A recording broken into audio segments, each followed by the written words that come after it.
ইসরায়েলের সঙ্গে যুদ্ধের পর থেকে নিজেদের সামরিক খাত নতুন করে ঢেলে সাজাতে শুরু করেছে ইরান। যুদ্ধে নিজেদের ব্যর্থ দিকগুলো কাটিয়ে উঠতে নতুন করে জেগে উঠেছে তারা। ইতিমধ্যে আকাশ প্রতিরক্ষা ব্যবস্থা ও মিসাইলের ভাণ্ডার সমৃদ্ধ করতে তোড়জোড় শুরু করেছে দেশটি।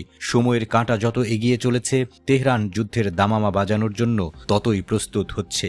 দখলদার ইসরায়েল এবং আমেরিকার পরবর্তী যে কোনো হুমকির জবাব দিতে তারা এখন পুরোপুরি প্রস্তুত। অস্ত্রের ঝনঝনানি, ক্ষেপণাস্ত্রের গর্জন আর সামরিক মহড়ার ঘনঘটা, এই সবই যেন নতুন এক ইরানের আগমনী বার্তা বহন করছে। অতীতের ক্ষতকে শক্তিতে রূপান্তরিত করে ইরান এখন নিজেদের সামরিক দুর্গকে এমনভাবে সাজাচ্ছে যাতে শত্রুপক্ষ যে কোনো আগ্রাসনের আগে দ্বিতীয়বার ভাবতে বাধ্য হয়। এ পরিস্থিতিতে ইসরায়েল ও আমেরিকাকে আগাম হুঁশিয়ারি দিয়েছেন ইরানের সশস্ত্র বাহিনীর chief of staff major general Abdur Rahim Mousavi. সাম্প্রতিক সময়ে ইরানের প্রতিরক্ষা খাতকে এত ঢেলে সাজিয়েছে যে তা দেখে শত্রুরা নতুন করে হামলা চালাতে সাহস পাচ্ছে না বলেও মন্তব্য করেছেন তিনি।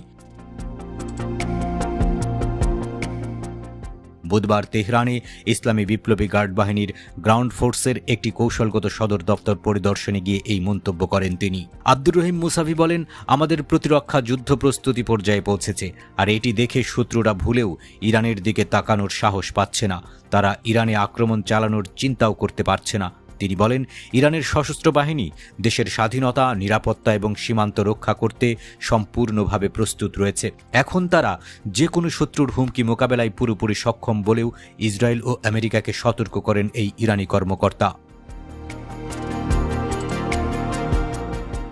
বিশেষ করে 1980 সালে ইরানে হামলা চালিয়েছিল প্রতিবেশী দেশ ইরাক। যুদ্ধের শুরুতে ইরাকের প্রেসিডেন্ট সাদ্দাম হোসেন আশা করেছিলেন যে তিনি দ্রুতই ইরানকে পরাজিত করতে পারবেন, কিন্তু ইরাকের বিরুদ্ধে তীব্র প্রতিরোধ গড়ে তোলে ইরান। ফলে দীর্ঘ 8 বছর ধরে চলে সেই যুদ্ধ। শেষ পর্যন্ত জাতিসংঘের মধ্যস্থতায় যুদ্ধ থামে। ইরাক আগে হামলা চালিয়ে যুদ্ধ শুরু করলেও তাদের চূড়ান্ত লক্ষ্য অর্জন করতে দেয়নি ইরানের সামরিক বাহিনী।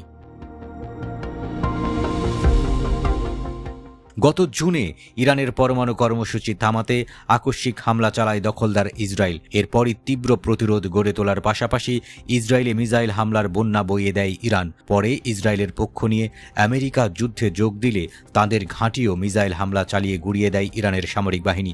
বাধ্য হয়ে যুদ্ধবিরতিতে যায় ইসরায়েল ও আমেরিকা। 80-র দশকের ইরাক যুদ্ধ এবং গত জুনে ইসরায়েল ও আমেরিকার বিরুদ্ধে ইরানের বীরত্বের বিষয়টি মনে করিয়ে দেন দেশটির সশস্ত্র বাহিনীর চিফ অব স্টাফ